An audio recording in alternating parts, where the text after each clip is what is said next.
मिक्सरच्या भांड्यामध्ये 1 वाटी रवा, पाव वाटी साखर, वेलची, जायफळ पूड आणि 1 वाटी आंब्याचा रस घालायचा. 2 वाटी इतकं दूध आपल्याला थोडं थोडं घालून याचं मिश्रण तयार करून घ्यायचं आहे.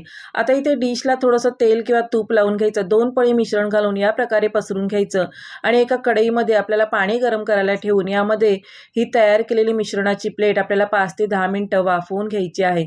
इथे आपण 4 चमचे खोबऱ्याचा कीस घेतलेला आहे आणि यामध्ये 1 चमचा पिठी साखर घालून हे मिश्रण तयार करून घ्यायचं. आपण हे वाफवून घेतलेल्या मिश्रणाची प्लेट पूर्णपणे थंड झाली की याचे आपल्याला अशा प्रकारे काप काढून घ्यायचे आहेत आणि यावरच हे खोबऱ्याचं मिश्रण घालून ही खांडवी आपल्याला रोल करून घ्यायची आहे. अशा पद्धतीने आपली मस्त खमंग आंब्याची गोड खांडवी तयार झालेली आहे. सुरुवातीला तुम्हाला हे मिश्रण बनवायचा अंदाज नसेल तर थोडंसं मिश्रण तयार करून ते वाफवून पाहायचं आहे. जर खांडवी व्यवस्थित निघून आली म्हणजे मिश्रण परफेक्ट तयार झालेलं आहे आणि जर मिश्रण पातळ झालं तर परत त्यामध्ये थोडासा रवा घालून तुम्ही हे मिश्रण फिरवून तयार करून घेऊ शकता.